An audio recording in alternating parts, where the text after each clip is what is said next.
자, 우리 인사합시다. 은혜 받읍시다. 하나님의 은혜가 오늘 이 시간도 우리와 함께하기를 주님의 이름으로 축복합니다.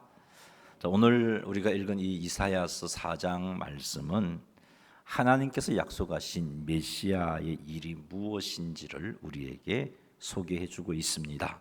그리고 메시아의 일로 인하여서 성도들에게 주어진 은혜가 무엇인지 말씀해주고 있고, 마지막으로 메시아를 통해서 성도들에게 주어진 하나님의 약속을 우리에게 알려주고 있습니다.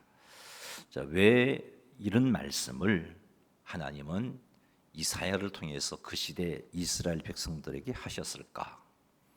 왜 하나님께서는 이사야의 이 말씀을 통하여서 우리들에게 말씀을 하는 걸까를 한번 생각해 봅시다. 첫째는 메시아께서 보여주신 삶의 모습, 메시아께서 보여주신 삶의 모습을 우리도 본받아야 하기 때문에 이런 말씀을 하셨고, 둘째는 메시아께서 주신 삶에 합당한 삶을 우리도 살아야 하기 때문에 보여주셨고, 세 번째는 험한 세상 속에서 성도들이 메시아로 말미암아 받은 그 약속을 붙잡고 살아야 하기 때문에 그 시대 이스라엘 백성들도 이 시대 우리들도 이런 삶을 살아야 했기 때문에 하나님은 이사야를 통해서 이 말씀을 주신 겁니다.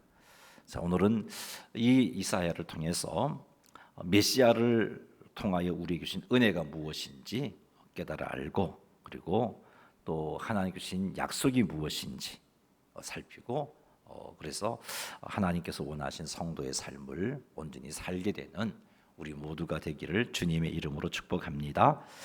본문 4장 2절 말씀 같이 한번 읽어보겠습니다. 그날에 여호와의 싹이 아름답고 영화로울 것이요 그 땅의 소사는 이스라엘의 피난한 자를 위하여 영화롭고 아름다울 것이며. 아멘. 이 말씀은 메시아가 이 땅에 오셔서 어떤 일을 하실 것인지, 어떻게 일할 것인지를 우리에게 보여주는 말씀입니다. 이 말씀은 두 개의 구절로 이루어져 있습니다. 즉, 그날에 여호와의 싹이 아름답고 영화로울 것이요라는 한 구절과 그 땅의 수사는 이스라엘의 피난처를 위하여 영화롭고 아름다울 것이며라는 구로 이루어져 있는데, 이 히브리어 문학에서 병행구가 어떤 목적을 가지고 사용되는데, 우리 방금 읽은 4장 2절 말씀은 병행구로 기록되어 있는 말씀입니다. 병행구는 같은 의미를 반복하는 문학적인 용법인데요, 다른 단어를 사용해서 전달하고자 하는 의미를 조금 더 풍성하게 하고 싶어서 이렇게 병행구를 씁니다. 따라서 앞의 구절과 뒤의 구절은 결국은 같은 의미다 하는 것을 깨닫습니다. 즉, 여호와의 싹이 의미하는 것이나 그 땅의 소산이 의미하는 것은 같은 거예요. 여호와의 싹은 무엇일까? 그 땅의 소산은 무엇일까? 고민할 것 없어요. 같은 겁니다. 이 2절 말씀은 병행구를 통해서 여호와의 싹 혹은 그 땅의 소산이 아름답고 영화롭게 된다는 것을 강조하고 있습니다. 자, 그렇다면 여호와의 싹, 그 땅의 소산이 의미하는 것이 무엇인가를 한번 살펴보겠습니다. 여호와의 싹에서 싹에 해당하는 히브리어가 체마흐라는 단어인데요, 이 단어를 예레미야가 싹이라고, 여호와의 싹이라고 사용했는데, 아니, 이사야가 여호와의 싹이라는 표현을 썼는데, 이 표현을 여러 선지자들이 사용을 했습니다. 예레미야도 이 체마흐라는 단어를 사용했고, 스가랴 선지자도 체마흐라는 단어를 사용했습니다. 자, 한번 읽어보겠습니다. 예레미야 23장 5절 말씀 읽어보겠습니다. 여호와의 말씀이니라, 보라, 때가 이르리니 내가 다윗에게 한 의로운 가지를 일으킬 것이라. 그가 왕이 되어 지혜롭게 다스리며 세상에서 정의와 공의를 행할 것이며. 아멘. 여기 보니까 다윗에게 한 의로운 가지를 일으킬 것이라, 그가 왕이 되어 지혜롭게 다스리며 세상에서 정의와 공의를 행할 것이다, 이런 말씀을 하고 있는데, 우리는 그냥 언뜻 봐도 이 말씀이 메시아에 관한 예언이구나 하는 것을 알 수 있습니다. 자, 이 말씀에 예레미야가 쓴 표현이 다윗에게 한 의로운 가지를 일으킬 것이라고 말씀하고 계신데, 여기 가지가 우리는 가지라고 번역했는데 원어 성경을 보면 체마흐라는 단어를 쓰고 있습니다. 이게 이사야가 말한 싹이라는 단어가 똑같은 단어를 쓰고 있어요. 예레미야는 이 체마흐라는 단어를 사용해서 하나님께서 보내시마 약속하신 메시아를 우리에게 소개해주고 있는 겁니다. 스가랴 선지자도 체마흐라는 단어를 사용해서 메시아를 표현했습니다. 스가랴 3장 8절 말씀 한번 읽어보겠습니다. 대제사장 요수아야, 너와 네 앞에 앉은 내 동료들은 내 말을 들을 것이니라. 이들은 예표의 사람들이라. 내가 내 종 싹을 나게 하리라. 아멘. 자, 여기 내가 내 종 싹을 나게 하리라에서 싹이 바로 체마흐라는 단어를 쓰고 있습니다. 스가랴가 말하는 내 종 싹 역시 하나님이 약속하신 메시아를 의미하고 있는 단어입니다. 예레미야와 스가랴가 체마흐라는 단어를 사용해서 하나님이 약속하신 메시아를 이렇게 표현하고 있는데, 똑같은 맥락에서 이사야도 지금 체마흐라는 단어를 사용하고 있습니다. 그래서 이사야가 말하는 여호와의 싹 그리고 그 땅의 솟아는 결국은 하나님께서 우리의 구원을 위하여 보내시겠다고 약속한 메시아를 의미하는 것이다 하는 것을 알 수 있습니다.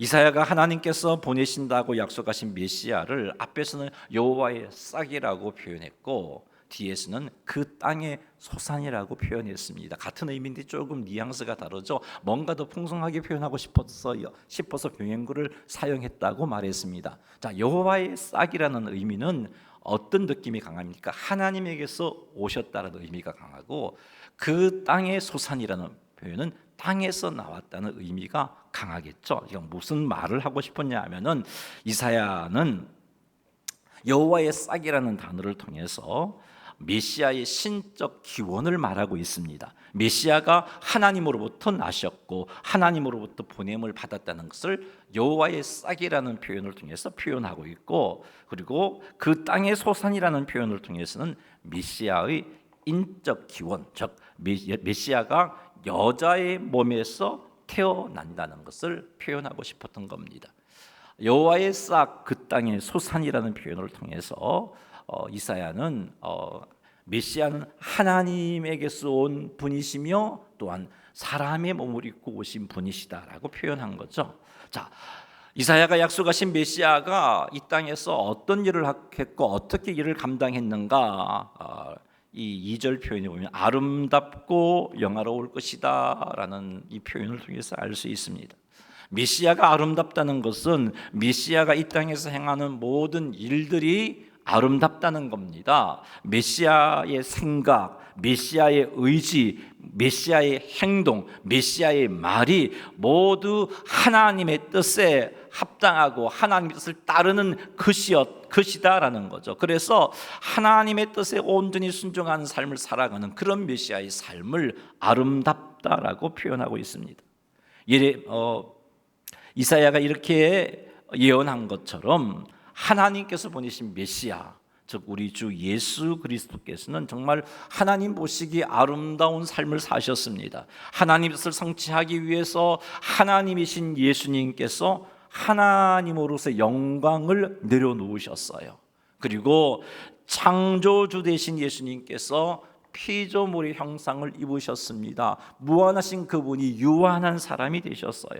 죄로 죽은 사람을 구원하시려는 하나님의 뜻을 성취하시려고 예수님은 하나님으로서의 영광을 내려놓고 유한한 피조물의 형상을 입으셨다는 겁니다. 뿐만 아니죠, 세상 모든 죄를 속하시려는 하나님의 뜻을 이루시기 위해서 죽기까지 하나님의 뜻에 복종하셨습니다.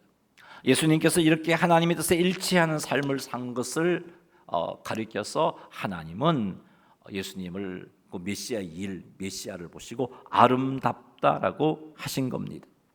하나님의 의해 보냄을 받은 메시아는 하나님의 뜻에 온전히 순종함으로 아름다운 삶을 사셨습니다. 예수님을 통해서 우리를 구원하신 하나님께서 우리에게 기대하시는 것도 하나님의 뜻에 온전히 순종하는 삶입니다. 하나님이 우리를 통해서 성숙시키시고자 하는 목표가 어디 있냐면은 예수 그리스도입니다. 예수 그리스도를 닮는 거예요. 사랑하는 성도 여러분, 하나님 아버지께서는 우리들이 예수님 닮기를 원하십니다.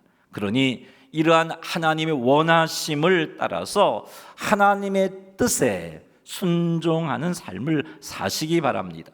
내가 원하는 것을 이루기 위해서 하나님이 도우심을 구하는 성도의 삶이 아니라 하나님이 원하시는 것을 이루기 위하여서 하나님께 도움을 구하시는 그런 삶을 사시기를 주님의 이름으로 축원합니다. 이번 한 주도 하나님의 뜻을 구하고 하나님 뜻에 순종하는 삶을 살아서 이번 한 주의 삶이 하나님 보시기에 아름답다, 사랑하는 내 아들아, 사랑하는 내 딸아, 너 참 아름답게 잘 살았구나 하는 그런 칭찬을 듣는 한 주가 되시기를 주님의 이름으로 축원합니다. 2절 말씀에서 이사야는 메시아가 영화로울 것이다 라고 예언하고 있습니다. 자, 영화로울 것이다 라는 말은 메시아가 영광을 받으신다라는 그런 의미입니다. 이 땅에서 하나님 앞에 아름다운 삶을 사는 것으로 인해서 메시아이신 예수님께서는 하나님으로서 영광도 포기했습니다.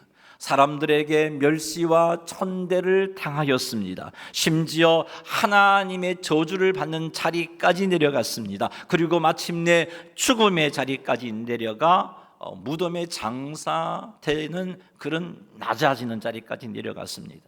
이런 예수님의 그 아름다운 모습에 대해서 하나님은 어떻게 가보셨나? 이런 예수님을 지극히 높여서 모든 이름 위에 뛰어나게 하셨습니다. 이것이 지금 이사야가 말한 영화로울 것이다 라는 의미인 거죠. 하나님께서 예수님을 영광 중에 거하게 하신 일이 필립보 2장에서 잘 기록되어 있는데, 예수님이 영화롭게 된다는 예언이 어떻게 성취되었는지, 이 이사야의 예언이 어떻게 성취되었는지 빌립보서 2장 6절에서 11절 말씀을 한번 읽어보겠습니다. 찬찬히 한번 읽어보겠는데, 예수님이 아름답게 사심으로 인하여서 어떻게 영화로워지셨는가, 어떻게 영광을 받으셨는가를 한번 느끼면서 한 절 한 절 같이 교도가지 말고 같이 천천히 한번 읽어보겠습니다. 그는 근본 하나님의 본체시나 하나님과 동등됨을 취할 것으로 여기지 아니하시고 오히려 자기를 비워 종의 형체를 가지사 사람들과 같이 되셨고 사람의 모양으로 나타나사 자기를 낮추시고 죽기까지 복종하셨으니 곧 십자가에 죽으심이라. 이름으로 하나님이 그를 지극히 높여 모든 이름 위에 뛰어난 이름을 주사 하늘에 있는 자들과 땅에 있는 자들과 땅 아래에 있는 자들로 모든 무릎을 예수의 이름에 꿇게 하시고 모든 입으로 예수 그리스도를 주라 시인하여 하나님 아버지께 영광을 돌리게 하셨느니라. 아멘. 이 빌립보서 말씀은 아름다운 삶을 사신 예수님을 하나님께서 영화롭게 하셨다는 것을 기록해 주고 있습니다. 이사야의 이 예언은 이 땅에 오신 예수님께서 삶을 통해서 그대로 성취하셨습니다. 하나님의 은혜로 우리 예수님은 영광의 자리까지 오르셨습니다. 성도인 우리들은 아름다운 삶을 통해서 영화롭게 된 이 예수님의 모습을 늘 명심하고 있어야 됩니다. 그리고 아름다운 삶을 산 예수님을 영화롭게 하신 하나님께서 아름다운 삶을 산 성도도 영화롭게 하실 것을 믿어야 합니다. 우리가 이 땅에서 하나님의 뜻에 복종하는 삶을 산다는 것이 쉽지 않습니다. 아름다운 하나님 보시기에 아름다운 삶을 산다는 것은 쉽지 않습니다. 때로는 내가 하고 싶은 것도 포기해야 하잖아요. 때로는 손해도 봐야 하잖아요. 때로는 정말 힘들고 어려운 자리까지 나아가야 하기도 하잖아요. 그래서 힘들고 어려운 거예요. 하지만 하나님께서는 반드시 예수님을 영화롭게 하셨듯이 성도 역시 하나님 앞에 영광스러운 자리까지 오르게 하신다는 것을 믿어야 합니다. 이 믿음을 가지고 더욱더 하나님 앞에 아름다운 삶을 살아가시는 성도님들이 되시기를 주의 이름으로 축복합니다. 사랑하는 성도 여러분, 오늘도 내일도 우리가 원하는 것을 이루려고 쫓아가지 말고, 내가 하고 싶은 것을 이루려고 몸부림치지 말고, 하나님의 뜻을 살피고 하나님께서 원하시는 것이 무엇인지, 그래서 하나님께서 원하시는 것을 이루시는 삶을 사시는 여러분 되시기를 주님의 이름으로 축원합니다.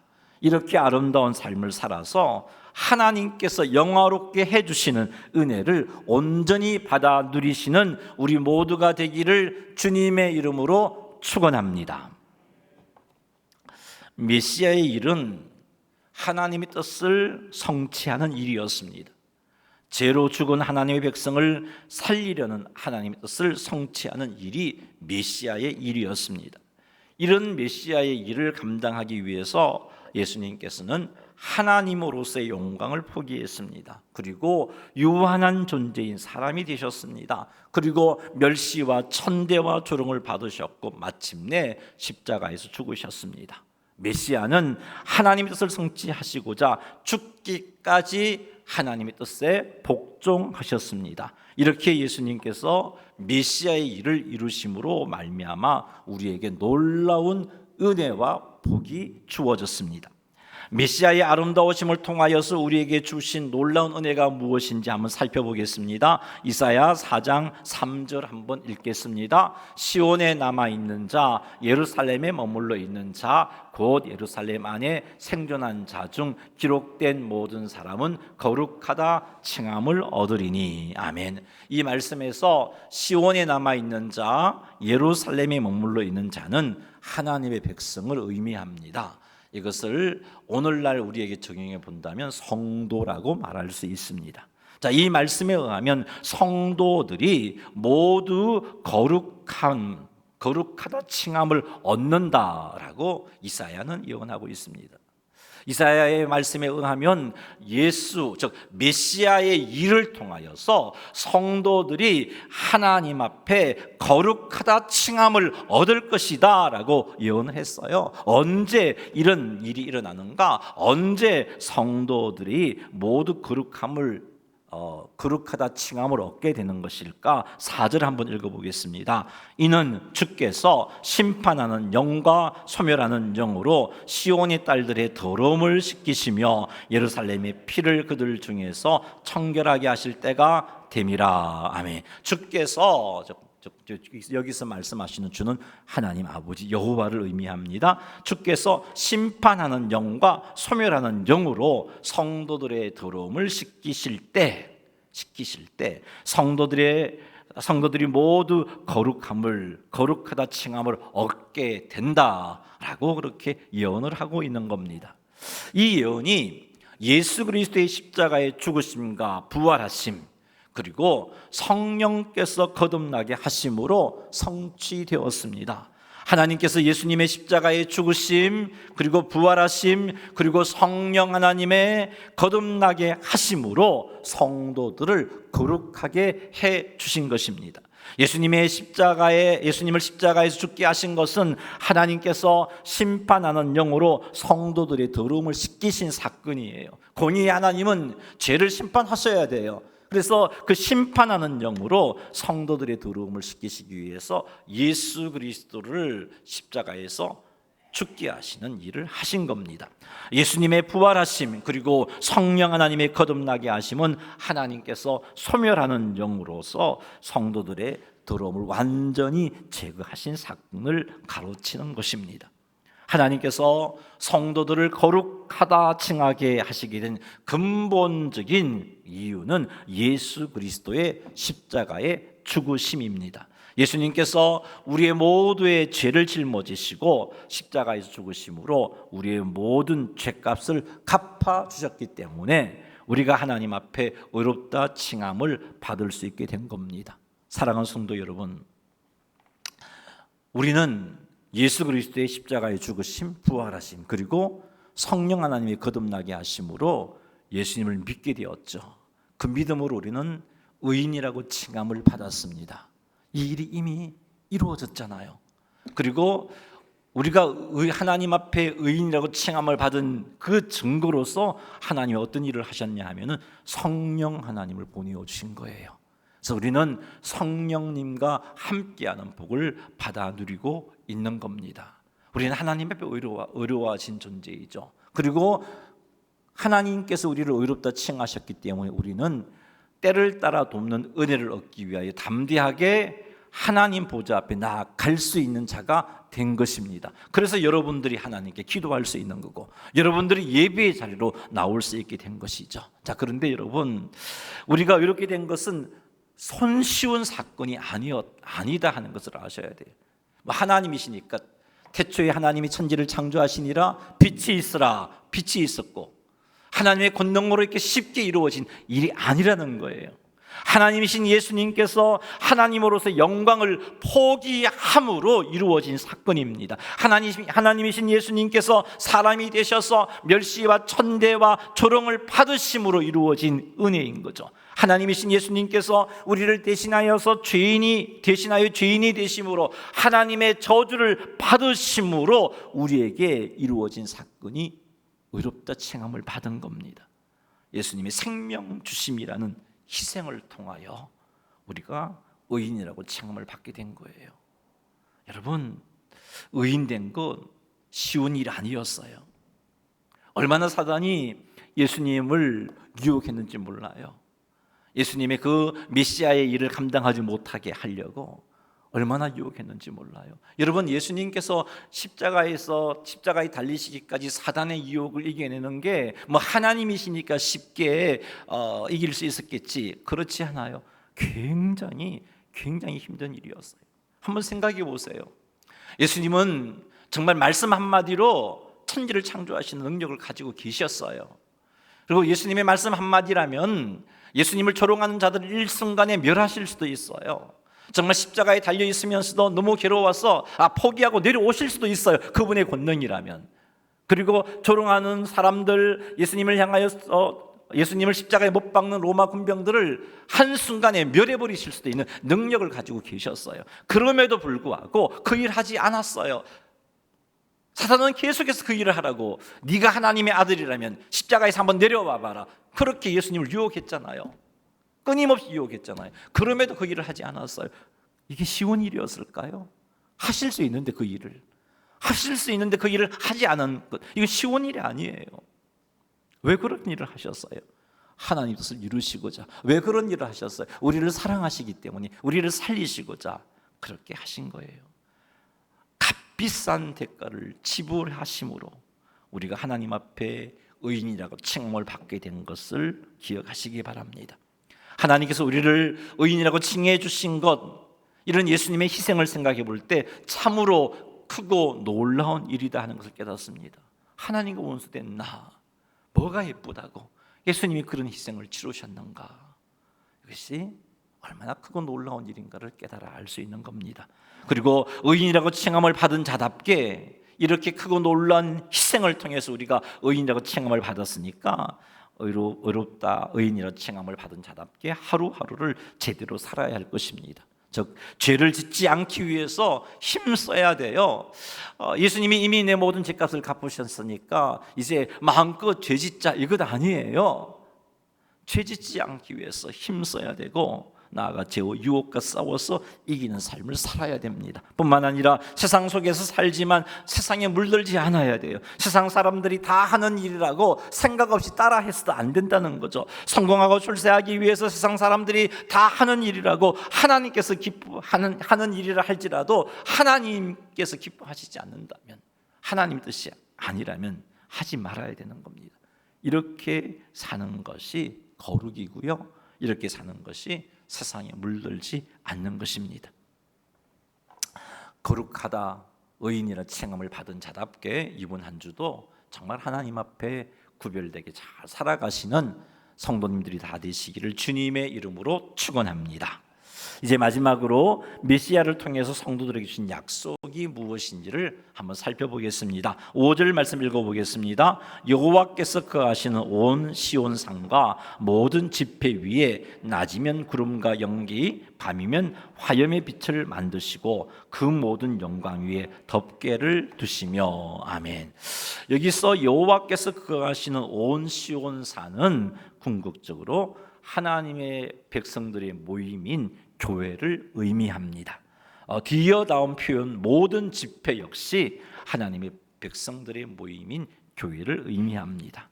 자, 교회 위에 하나님께서 낮이면 구름과 연기, 밤이면 화염의 빛을 만드신다고 하셨는데, 그것은 밤낮으로 하나님께서 교회를 보호하신다 하시는 약속입니다.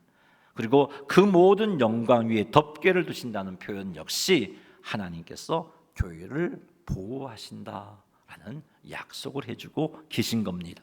6절 말씀도 동일한 의미인데요. 한번 읽어보죠. 또 초막이 있어서 낮에는 더위를 피하는 그늘을 지으며 또 풍우를 피하여 숨는 곳이 되리라. 하나님의 교회 위에 초막을 두어서 낮에는 더위를 피하게 만들고, 그래서 피할 수 있게 그늘을 만들어 주시고, 또 풍우를 피하는 숨을 곳을 만들어 주신다는 것 역시 교회를 환난으로부터 보호하시겠다는 하나님의 약속입니다. 5절과 6절 말씀을 통해서 하나님께서 주신 약속은 1차적으로 예수님께서 초림하심으로 이루어지셨습니다. 그리고 예수님께서 재림하실 때 이 약속은 완벽하게 성취되어집니다. 예수님의 죽으심과 부활 사건으로 말미암아 이 약속은 이미 이루어졌지만 아직은 완성되지 않았습니다. 이 약속은 주님의 재림으로 완벽하게 완성되어지는 겁니다. 세상은 교회를 핍박합니다. 조그만 빌미만 생겨도 세상은 교회를 크게 핍박합니다. 앞으로 더 큰 핍박이 교회에 주어질 것입니다. 세상에서 교회가 사명을 감당하며 살려면 핍박을 당하게 되어 있습니다. 성도가 세상 속에서 구별된 삶을 살려면 핍박을 당하게 되어 있습니다. 환난을 당하게 되어 있어요. 하지만 두려워하지 맙시다. 메시아를 통해서 우리에게 주신 하나님의 약속은 하나님께서 교회를 보호하시겠다는 거죠. 낮에는 구름과 연기로, 밤에는 화염으로 보호하시겠다는 거예요. 덮개를 씌워서 보호하시겠다는 거예요. 초막을 지어서 그 따가운 햇볕에 그늘을 주어서 보호하시겠다고 말씀하시고, 풍으로부터 숨을 곳을 주어 보호하시겠다고 말씀하고 계신 겁니다. 예수님을 믿고 있는 성도들에게 환난도 찾아오고 어려운 일도 생깁니다. 그럼에도 불구하고 성도들은 두려워하지 않을 수 있고 낙심하지 않을 수 있습니다. 왜냐고요? 하나님께서 보호해 주신다고 약속하셨기 때문입니다. 그러니 이 약속을 굳게 믿으세요. 여러분 삶에 생기는 환난과 역경 때문에 하나님께 실망하지 마시고 이 약속을 믿으세요. 성도를 지키시고 보호하신다는 약속을 믿으세요. 약속을 믿고 하나님을 잠잠히 바라보시기 바랍니다. 이 약속을 믿고 믿음으로 환난과 역경 가운데 오히려 감사할 수 있는 그런 성숙한 믿음을 소유하시기 바랍니다. 그리하면 하나님께서 보호해 주심의 은혜를 틀림없이 맛보게 될 것입니다. 보호해 주신다는 하나님의 약속을 믿고 흔들리지 맙시다. 환난과 핍박을 만났을 때 두려워하지도 낙심하지도 맙시다. 하나님의 보호하심의 약속을 믿고 소망 가운데 인내함으로 승리하시는 우리 모두가 되기를 주님의 이름으로 축원합니다. 말씀을 맺습니다. 메시아 되신 예수 그리스도께서 아름답고 영화롭게 되셨다는 것 기억하십시오. 우리도 이 예수님의 모습을 본받아서 철저하게 하나님 뜻에 순종하여 삶으로 아름다운, 하나님께 아름답다라고 인정받는 성도들이 되시고, 또 이 일로 인하여 비록 힘들고 어려움을 당한다 할지라도 결국 예수님처럼 하나님께서 영화롭게 하실 것을 믿고 소망 가운데 인내하시는 우리 모두가 되기를 바랍니다. 메시아의 일로 우리에게 주어진 은혜는 죄 사함을 받아서 의인이라고 칭함을 받은 것입니다. 그래서 천국 백성 된 것이에요. 자, 그런데 이 죄 사함의 은혜, 의인이라고 칭함을 받는 은혜가 값비싼 대가를 지불하여 우리에게 주어진 것이라는 것 명심하시기 바랍니다. 값싼 것 아니에요. 비싼 대가가 지불된 것이에요. 이 사실을 기억하시고 감사의 마음을 담아서 하루하루 하나님께 헌신의 삶을 사시기 바랍니다. 그리고 마지막으로 메시아의 일로 인하여 성도에게 주어진 약속, 이 약속을 굳게 믿으세요. 보호해 주신다고 약속하고 계십니다. 하나님이 보호해 주십니다. 하나님의 약속을 의심하지 말고 환난과 핍박 중에도 인내하시기 바랍니다. 그리하여 하나님께 주신 복과 은혜를 온전히 누리는 우리 모두가 되기를 주님의 이름으로 축원합니다. 우리 한번 말씀 붙잡고 기도하겠습니다. 먼저 기도할 제목은 예수님의 아름답고 영화롭게 되심을 우리도 본받아서 하나님 앞에 아름다운 삶을 살게 하시고, 그래서 하나님이 나를 영화롭게 해주신 은혜를 누리는 자가 되게 하옵소서라고 기도합니다. 두 번째로, 내가 의인이라고 칭함을 받은 것, 값비싼 대가가 지불된 사건인 것을 기억하고 그것에 대해서 감사함으로 하나님께 헌신하고 하나님께서 원하시는 삶을 살게 하옵소서라고 기도합니다. 세 번째로는 하나님이 보호해 주신다고 하신 약속을 온전히 믿게 하시고 주어진 환난과 역경 때문에 믿음 흔들리지 말고 의심하지 말고 약속 붙잡고 인내함으로 온전히 이 약속을 맛볼 수 있는 자가 되게 하옵소서. 이 세 가지 제목 가지고 우리 주의 이름 한번 부르고 기도하겠습니다. 주여, 하나님 아버지, 오늘도 말씀 가운데 우리 구주 하나님의 놀라우신 은혜를 깨달아 알았습니다. 하나님 아버지, 참으로 놀라운 은혜와 복을 주셨고 참으로 놀라운 약속을 우리에게 해주셨습니다. 하나님 아버지, 이렇게 놀라운 약속과 은혜를 받은 우리들이 힘써야 할 것은 예수님을 본받는 삶을 사는 겁니다. 하나님이여, 우리도 예수님처럼 하나님 앞에 아름다운 삶을 살게 하시고 그런 삶을 살아서 하나님께서 우리를 영화롭게 해주시는 은혜와 복을 누리게 하옵소서. 하나님 아버지, 내가 하나님 앞에 의인이라고 칭함을 받은 것, 그리고 마침내 주님 재림하심으로 하나님 앞에 정말 의인으로 설 수 있게 되는 것, 그 값비싼 대가를 지불한 것이라는 것을 기억하게 하시고 하나님 그것에 감사하며 그것에 합당하게 살게 하시고 죄와 타협하지 말고 구별되게 살게 하시며 하나님께 헌신하는 삶을 살아갈 수 있도록 주여 도와 주시옵기를 주여 간절히 바라옵고 원하옵나이다. 하나님, 우리를 보호해 주신다고 약속해 주신 이 약속을 믿게 하시고 약속을 의심하지 말고 환난과 핍박 중에서도 약속 붙잡고 소망 가운데 하나님을 바라볼 수 있는 주의 백성들이 다 되어질 수 있도록 인도하옵소서. 역사하여 주옵소서. 하나님 아버지, 주신 말씀 기억하여 하나님의 크고 놀라운 사랑과 은혜에 합당한 삶을 살게 하옵소서. 하나님 아버지, 정말 주님의 그 은혜 가운데 하나님께서 기뻐하시는 삶을 살기를 소망합니다. 하나님 앞에 아름다운 삶을 살게 하시고 또 하나님이 나를 영화롭게 하시는 은혜를 누리게 하옵소서. 하나님의 약속, 보호해 주심의 약속을 의심하지 말고 환난과 핍박 중에서도 잠잠히 하나님만 바라며 소망 가운데 인내하는 주의 백성들이 다 되게 인도하옵소서. 예수님의 이름으로 기도드리옵나이다.